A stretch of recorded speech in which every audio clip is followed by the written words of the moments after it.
ಅನ್ನದಾತ ಅನ್ನದಾತ ನಿಮ್ಮ ಅನ್ನದಾತ.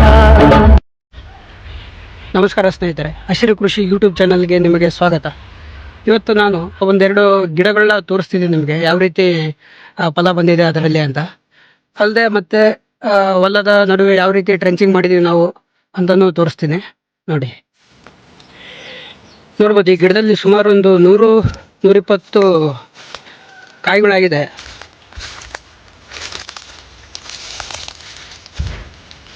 ಈ ಥರ ಒಂದೇ ಒಂದು ಗಿಡದಲ್ಲಿ, ಚಿಕ್ಕ ಗಿಡದಲ್ಲಿ ನಾವು 100-120 ಹಣ್ಣುಗಳನ್ನ ತೆಗೆದ್ರೆ ಆರಾಮಾಗಿ 1 ಎಕರೆ 2 ಎಕರೆಯಲ್ಲಿ ಚೆನ್ನಾಗಿ ಲಾಭ ಪಡಿಬೋದು. ಎಲ್ಲ ಚಿಕ್ಕ ಚಿಕ್ಕ ಗಿಡಗಳೇ, ಎಷ್ಟೆಷ್ಟು ಕಾಯಿಗಳು ಬಿಟ್ಟಿದೆ ನೋಡ್ತಿರ್ಬೋದು ನೀವು.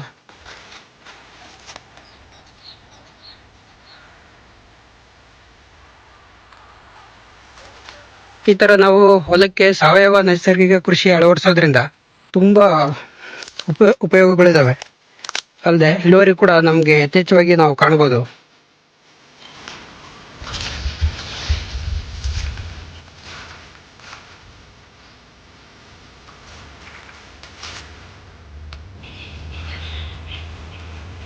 ನಾವು ಸಾವಯವ ವಿಧಾನದಲ್ಲಿ ಸುಮಾರು 10ಕ್ಕೂ ಹೆಚ್ಚು ಗೊಬ್ಬರಗಳನ್ನು ತಯಾರಿಸಿ ಹೊಲಕ್ಕೆ ಸಿಂಪಡಿಸಿದ್ದೀವಿ. ಅವುಗಳು ವಿಡಿಯೋ ಆಗ ಮಾಡೋಕ್ಕಾಗಿದ್ದಿಲ್ಲ. ಈಗ ಮತ್ತೆ ಫಸ್ಟಿಂದ ನಾವು ಮಾಡ್ತಾಯಿದ್ದೀವಿ. ವಿಡಿಯೋ ಮಾಡಿ ಯಾವ ರೀತಿ ನಾವು ಈ ಥರ ಬೆಳೆದಿದ್ದೀವಿ ಮತ್ತು ಬೆಳಿತೀವಿ ಎಂಬುದನ್ನು ವಿಡಿಯೋದಲ್ಲಿ ಹಾಕ್ತಾ ಹೋಗ್ತೀವಿ ಯೂಟ್ಯೂಬ್ ಚಾನಲ್ಲಿ. ನಾವು ಸುಮಾರು ಜೀವಾಮೃತ ಮಾಡಿದ್ದೀವಿ, ಮೀನಾಸ್ತ್ರ ಮಾಡಿದ್ದೀವಿ, ಪಂಚಗವ್ಯ ಮಾಡಿದ್ದೀವಿ, ಗೋಕೃಪಾಮೃತ ಕಲ್ಚರ್ ಬಳಸಿ ಮಾಡಿದ್ದೀವಿ.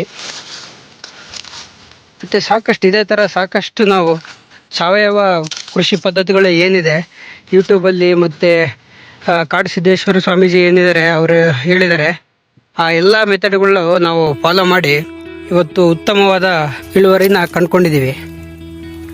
ನೋಡ್ತಿರ್ಬೋದು ನೀವು ಇಲ್ಲಿ ಈಗ ಆ ಕಡೆ ಡ್ರಮ್ನಲ್ಲಿ ಹುಳಿ ಮಜ್ಜಿಗೆ ರೆಡಿ ಇದೆ, ಈ ಕಡೆ ನಿನ್ನೆ ಮಾಡಿದ ರಸಗೊಬ್ಬರ ಇದೆ. ಅಲ್ಲದೆ ನಾವು ಗಿಡ ಕಟಾವು ಮಾಡಿದ್ಮೇಲೆ ಉಳಿದ ರಂಬೆ ಕೊಂಬೆಗಳು ಎಲ್ಲ ಒಂದು ಸಾಲು ಬಿಟ್ಟು ಒಂದು ಸಾಲಿನಂತೆ ಟ್ರಂಚಿಂಗ್ ಥರ ಇಲ್ಲೇ ಹಾಕಿದ್ದೀವಿ. ಇದೆಲ್ಲ ಇಲ್ಲೇ ಒಣಗಿಬಿಟ್ಟು ಗೊಬ್ಬರವಾಗಿ ತಯಾರಾಗುತ್ತೆ, ಒಣಗಿ ಪುಡಿಯಾಗಿ ಕೊಳೆತ್ಬಿಟ್ಟು. ಸೊ ಈ ಥರ ನಾವು ಇದೇ ಗಿಡದ ವೇಸ್ಟನ್ನು ಬಳಸಿ ಇಲ್ಲೇ ಇರೋ ಕಳೆ ಎಲ್ಲ ಕತ್ತರಿಸಿ ಇಲ್ಲೇ ಹಾಕೋದ್ರಿಂದ ನಮಗೆ ಒಳ್ಳೆ ಭೂಮಿ ಫಲವತ್ತತಾಗಿ ಇರುತ್ತದೆ.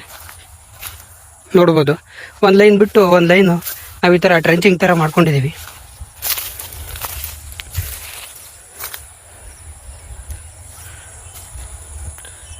ನುಗ್ಗೆ ಗಿಡ ಇಟ್ಟಿದ್ದೀವಿ, ಮತ್ತು ಹೊಲದ ಬದಿಯಲ್ಲಿ ತೆಂಗಿನಕಾಯಿ ಸಸಿಗಳನ್ನು ಇಟ್ಟಿದ್ದೀವಿ. ಅಲ್ಲದೆ ಈ ಕಡೆ ಗುಂಪು ಬಾಳೆ ಪದ್ಧತಿ ಇದೆ.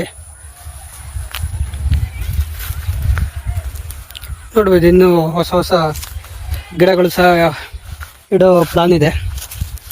ಮುಂದಿನ ವಿಡಿಯೋದಲ್ಲಿ ನಾನು ತೋರಿಸ್ತಾ ಹೋಗ್ತೀನಿ. ಅನ್ನದಾತ ಅನ್ನದಾತ ನಿಮ್ಮ ಅನ್ನದಾತ.